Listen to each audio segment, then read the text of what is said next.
नमस्कार, स्वागत है आप सभी का सुजस सारांश की इस क्लास में। मैं हूं आपके साथ विपिन कुमार शर्मा। इस क्लास में हम पढ़ते हैं राजस्थान का करंट अफेयर्स और आधार होता है हमारा राजस्थान सरकार की सुजस पत्रिका। शुरुआत करते हैं हेडलाइंस के साथ। तो सबसे पहली और सबसे बड़ी न्यूज क्या है कि राजभवन में संविधान उद्यान का लोकार्पण होगा। संविधान उद्यान या संविधान पार्क भी इसको कहा जाता है। यहाँ लिखा हुआ है लोकार्पण होगा। अब चूंकि ये न्यूज है 2 जनवरी की और आज डेट है 3 जनवरी, तो आज इसका लोकार्पण हो चुका है। किसके द्वारा इसका लोकार्पण किया गया? तो हमारी जो राष्ट्रपति हैं श्रीमती द्रौपदी मुर्मू, उनके द्वारा इसका लोकार्पण किया गया।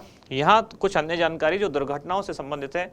सीकर में एक सड़क दुर्घटना हुई और सूर्य नगरी एक्सप्रेस के घायलों के जल्द स्वस्थ होने की कामना मुख्यमंत्री द्वारा व्यक्त की गई है। इधर एक जानकारी, अजमेर डिस्कॉम में अक्टूबर नवंबर में कुल 3.97 लाख किसानों के बिजली बिल शून्य हुए। कौन सी योजना के तहत ये है? मुख्यमंत्री किसान मित्र ऊर्जा योजना। किसान मित्र ऊर्जा योजना क्या है, इसको हम पहले कई बार पढ़ चुके हैं। आगे बढ़ते हैं अगले पेज की तरफ। अगली न्यूज है प्रदेश के पर्यटन स्थल अब हवाई मार्ग से जुड़ेंगे। तो जैसा कि आपको पता है, अभी कुछ दिन पहले ही हमने पढ़ा था कि जैसलमेर के सम में पर्यटकों के लिए एक हवाई सेवा शुरू हुई जिसको नाम दिया गया जॉय राइड, जिसमें पर्यटक हेलीकॉप्टर से वहां 15 मिनट या 5 मिनट के स्लॉट में जो हेलीकॉप्टर की सेवा है या हेलीकॉप्टर की सवारी है उसका आनंद ले सकते हैं। अब जो प्रदेश के बाकी पर्यटन स्थल हैं उनको भी हवाई मार्ग से जोड़ा जाएगा। इधर अगली न्यूज है राजस्थान जन आधार योजना। जन आधार योजना क्या है, इसको डिटेल में आज देखेंगे। इधर अगले पेज पर हम देख रहे हैं कि बकाया एकमुश्त जमा कराने पर ब्याज एवं शास्ति नहीं देनी होगी। किसमें? जल प्रभार छूट और यहाँ शांति के साथ प्रगति, ये थीम रखी गई है किसकी? जो 18वीं राष्ट्रीय स्काउट एवं गाइड जम्बूरी जिसका आयोजन होने वाला है पाली के रोहट में। थीम क्या है? शांति के साथ प्रगति। तो इस जम्बूरी के बारे में भी आज वापस जानकारी लेंगे। अगले पेज पर हम देख पा रहे हैं, एक तरफ है ग्राम स्तर पर जन सुनवाई 5 जनवरी को। तो प्रदेश में जो 3 स्तरीय जन सुनवाई व्यवस्था है जिसमें हर महीने के 3 गुरुवार को, पहले गुरुवार को ग्राम पंचायत स्तर पर, फिर उपखंड स्तर पर, फिर जिला स्तर पर जन सुनवाई की जाती है। उसके तहत अब 5 जनवरी को ग्राम स्तर पर जन सुनवाई। यहाँ गेहूं वितरण 7 जनवरी तक होगा। कौन सी योजना के तहत? प्रधानमंत्री गरीब कल्याण अन्न योजना के तहत। यहाँ आप देख पा रहे हैं कि कोविड प्रबंधन में राजस्थान अव्वल। तो राजस्थान ने बहुत सारे ऑक्सीजन जनरेशन प्लांट और बहुत सारे ऑक्सीजन सिलेंडर प्रतिदिन उत्पादित किए। उदयपुर से एक समाचार, 31 मार्च तक जीवित प्रमाण पत्र प्रस्तुत करना होगा। ये किसके लिए? पेंशन विभाग में जो सिविल पेंशनर हैं उनको इसके लिए अपने जीवन का प्रमाण पत्र प्रस्तुत करना होगा। अब हम देख रहे हैं हमारा इंडेक्स, यानी कि कौन कौन सी चीज़ें हैं या कौन कौन सी न्यूज़ हैं जिनको आज हम डिटेल में पढ़ने वाले हैं। तो 4 न्यूज़ हैं। सबसे पहली, राजभवन में संविधान पार्क का लोकार्पण। तो संविधान पार्क क्या है, किसने लोकार्पण किया, कब शुरू हुआ, ये पढ़ेंगे। फिर है 18वीं राष्ट्रीय भारत स्काउट गाइड जम्बूरी। इसको लगातार कई दिन से हम देखते आ रहे हैं। आज इसमें 2 नई चीज़ें ऐड हुई हैं। एक तो इसकी थीम क्या है, दूसरी ये जम्बूरी किसने बसाई, यानी कि एक तरह से बसाई कहना ठीक नहीं है, मतलब इसका आर्किटेक्ट कौन है, किसने डिजाइन किया। एक अलग ही जो नया गांव जैसा बसाया गया है उसके आर्किटेक्ट कौन है। फिर है त्रिस्तरीय जन सुनवाई व्यवस्था, ये व्यवस्था क्या है इसको समझेंगे। और फिर है राजस्थान जन आधार योजना। सबसे पहले शुरुआत, राजभवन में संविधान पार्क का लोकार्पण किया गया। एक खास शब्द आपको याद रखना है, लोकार्पण यहाँ है, क्योंकि पहले एक बार ऐसा क्लास में भी कन्फ्यूजन हुआ था, शिलान्यास और लोकार्पण दोनों में अंतर होता है। आज यहाँ एकदम क्लियर भी हो जाएगा कि इस पार्क का शिलान्यास कब किया गया। शिलान्यास किया गया 26 जनवरी 2022 को, जबकि लोकार्पण किया गया है आज 3 जनवरी 2023 को। शिलान्यास क्या होता है? जब पहली शिला रखी गई, यानी कि पहला पत्थर रखा गया, वो शिलान्यास। वो किसने किया? तो राजस्थान के जो राज्यपाल हैं कलराज मिश्र, उनके द्वारा 26 जनवरी 2022 को हुआ शिलान्यास। और लोकार्पण कब? 3 जनवरी 2023 को। किसके द्वारा? राष्ट्रपति श्रीमती द्रौपदी मुर्मू द्वारा। अब एक खास बात जो क्वेश्चन पूछे जाने की संभावना होती है कि संविधान पार्क के आर्किटेक्ट कौन है, वास्तुकार कौन है? तो ये है अनूप बरतरिया।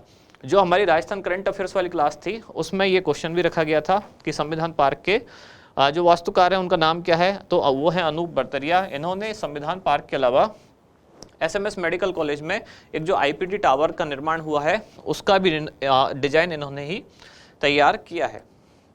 आगे इसके बारे में और जानकारी कि संविधान पार्क है क्या। तो संविधान पार्क दरअसल हमारे संविधान की जो विकास यात्रा है, यानी कि संविधान निर्माता कौन कौन रहे, कैसे कैसे संविधान बना, कब उसमें क्या क्या परिवर्तन हुआ, उन सारी चीज़ों को मूर्ति के रूप में या शिलालेख के रूप में एक पार्क के रूप में वहाँ रखा गया है, व्यवस्थित किया गया है। यानी कि जिसमें संविधान के उद्देश्य हैं, संविधान के प्रावधान हैं, इनको शिलालेख और मूर्ति शिल्प के रूप में जीवंत किया गया है।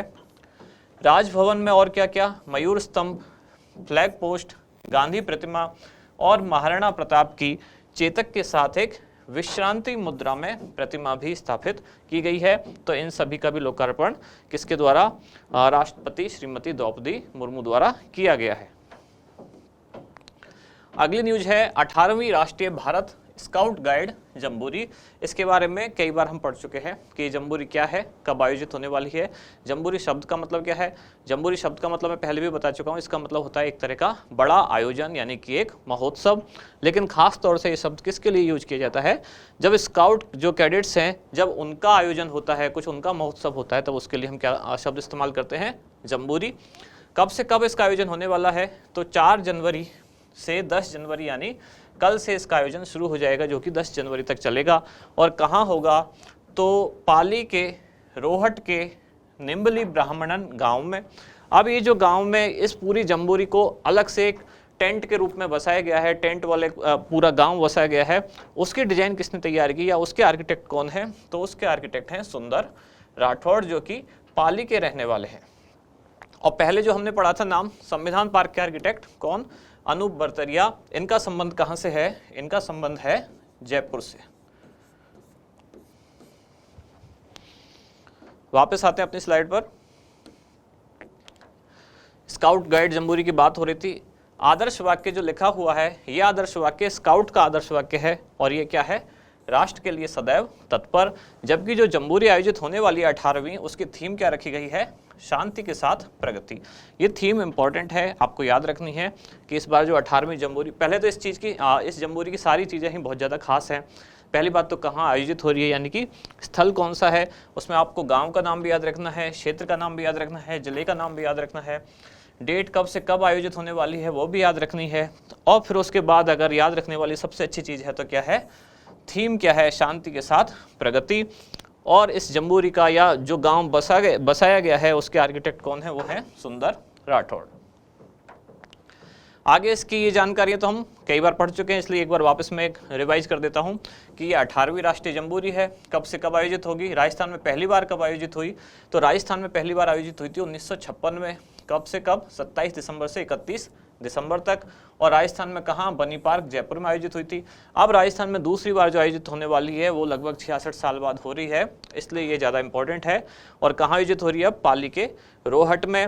और मुख्यमंत्री द्वारा यानी कि राज्य सरकार द्वारा बजट भाषण 2022-23 में इसके लिए, इस जम्बूरी के आयोजन के लिए 35 करोड़ रुपए बजट की घोषणा भी की गई थी। और ख़ास बात यह है कि अखिल भारतीय स्तर पर जो पहली जम्बूरी थी उसका आयोजन कब से कब हुआ, तो 27 से 31 दिसंबर 1953 को। और कहाँ हुआ था, आंध्र प्रदेश के सिकंदराबाद में। अखिल भारतीय स्तर पर पहली जम्बूरी का आयोजन कहाँ हुआ था, आंध्र प्रदेश के सिकंदराबाद में। और कब, 1953 में। जबकि राजस्थान में पहली जम्बूरी का आयोजन कब हुआ, तो ये हुआ था 1956 में, बनी पार्क जयपुर में। अब राजस्थान में दूसरी बार इसका आयोजन होने वाला है, जबकि अखिल भारतीय स्तर पर ये 18वीं जम्बूरी है। आगे त्रिस्तरीय जन सुनवाई व्यवस्था। तो ये व्यवस्था क्या है कि आम जनता की परेशानी को सुनने के लिए प्रशासन द्वारा ये प्रोसेस रखा गया है, जिसमें 3 स्तर हैं सुनवाई के। एक स्तर है ग्राम पंचायत स्तर, दूसरा है उपखंड स्तर और तीसरा है जिला स्तर पर। तो हर महीने के गुरुवार को नियत किया गया है कि गुरुवार को जन सुनवाई की जाएगी। अब हफ्ते के या महीने के पहले गुरुवार को ग्राम पंचायत स्तर पर सुनवाई की जाएगी, महीने के दूसरे गुरुवार को उपखंड स्तर पर सुनवाई की जाएगी, और महीने के तीसरे गुरुवार को जिला स्तर पर सुनवाई की जाएगी। आगे अगली योजना है राजस्थान जन आधार योजना। कब प्रारंभ हुई है, कब इसकी घोषणा की गई थी, घोषणा की गई थी राज्य के बजट 2019-20 में। उद्देश्य क्या है, विभिन्न योजनाओं के लाभ सरलता, सुगमता एवं पारदर्शी रूप से आम जनता तक पहुंचाना, यानी कि जिस तरह से केंद्र सरकार की आधार कार्ड वाली एक योजना है, उसी तरह से राज्य स्तर पर जन आधार शुरू किया गया। और इसकी विचारधारा क्या है, उद्देश्य क्या है इसका? एक नंबर, एक कार्ड, एक पहचान। ये इस तरह के जो वाक्य होते हैं ये आपको याद रख लेने चाहिए। इस तरह की चीज़ें पूछी जाती हैं। एक नंबर, एक कार्ड, एक पहचान, ये किस योजना की विचारधारा है? तो ये है राजस्थान जन आधार योजना।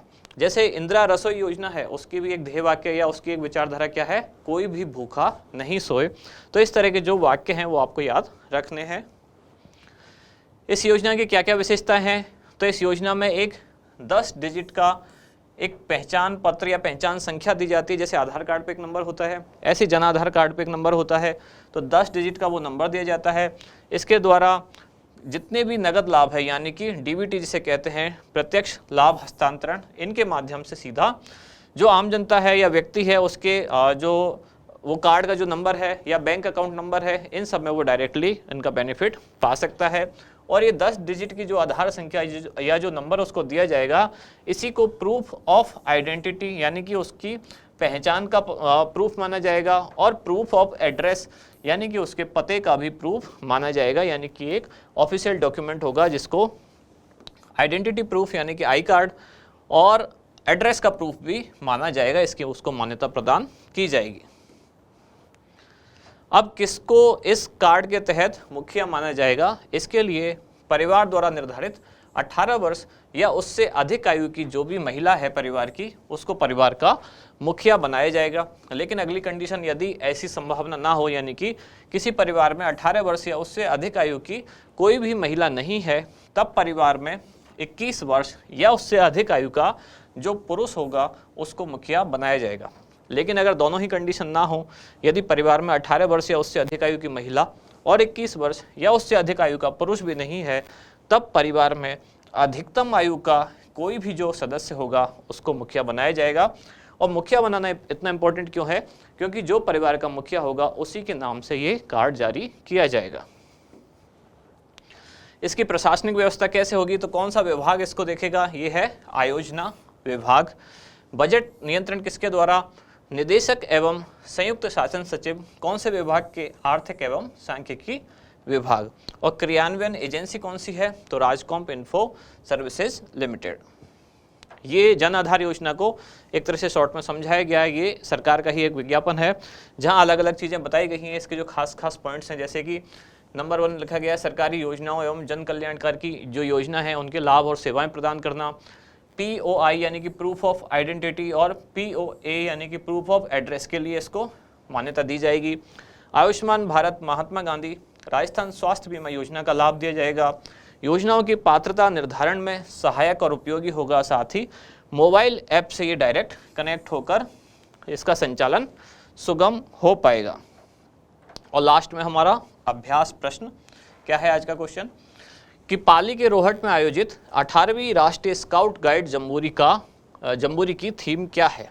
तो राष्ट्र के लिए सदैव तत्पर, शांति के साथ प्रगति, एक पृथ्वी, एक परिवार, एक भविष्य, और या फिर वीर भोग्या वसुंधरा। तो आपको इसका आंसर तो देना ही है, ABCD जो भी है। लेकिन ये जो चारों वाक्य हैं ये किसी न किसी चीज़ की थीम है या किसी न किसी संस्था का ध्येय वाक्य है। तो आपको चारों बताने हैं कि कौन सा ध्येय वाक्य किस संस्था का है या कौन सी थीम किस प्रोग्राम के लिए रखी गई है। तो यहाँ समाप्त होती है आज की क्लास। अब मिलते हैं कल अगली न्यूज़ के साथ अगली क्लास में। धन्यवाद।